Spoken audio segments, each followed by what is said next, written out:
It's a very good question. The first time I started thinking about being a priest was when I was in second grade at Guardian Angels Catholic School in Chaska, Minnesota.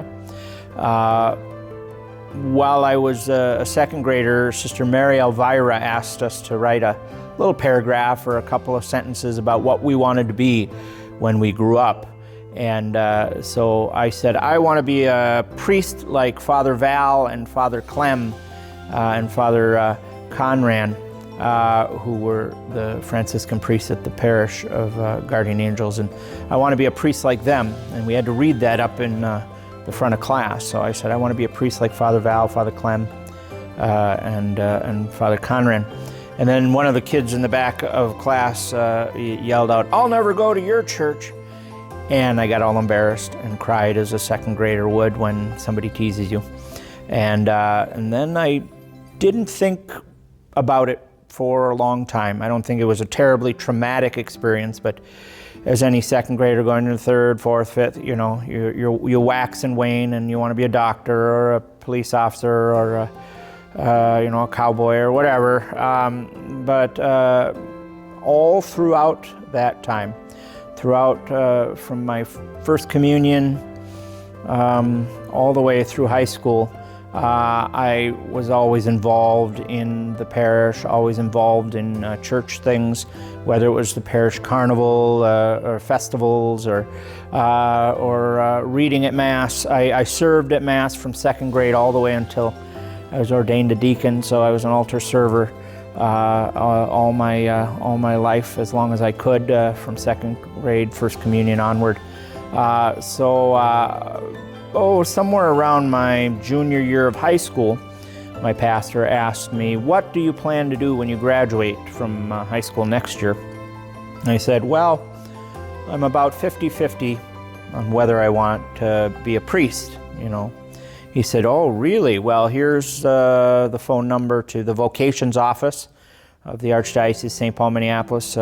Call up Father John Ubel, who was the vocation director at the time. He's now the rector of the cathedral, wonderful priest. And so I called him up and said I'd like to, look at the seminary. And they have a college seminary here at the University of St. Thomas called St. John Vianney College Seminary. It's on the campus at St. Thomas, University of St. Thomas. So he invited me to a open house there, a weekend, to see what life was like in the seminary, what life was like in college. And when I graduated high school the next year, he called me up. He says, how sure are you? I said, I'm 50-50.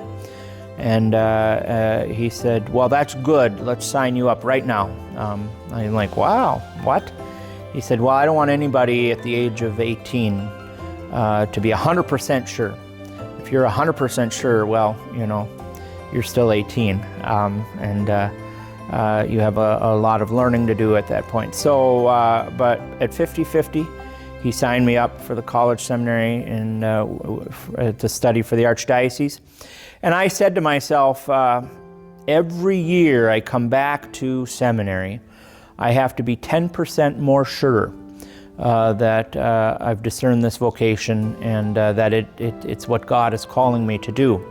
So after my freshman year of college, I was 60% sure. And then after my sophomore year, I was 70%. And junior was 80. And after my senior year, graduating from St. John Vianney College Seminary, graduating from the University of St. Thomas, I discerned and said I was 90% sure I was called to the priesthood, that God was calling me.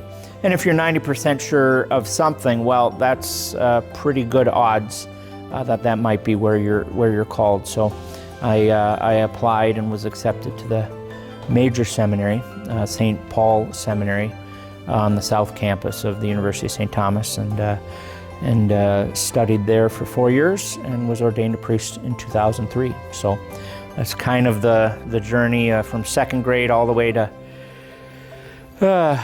being ordained in 2003. It's a long journey, but God never stopped calling. I just sometimes didn't pick up the phone. So I'm certainly glad I did, and it's been a beautiful life so far.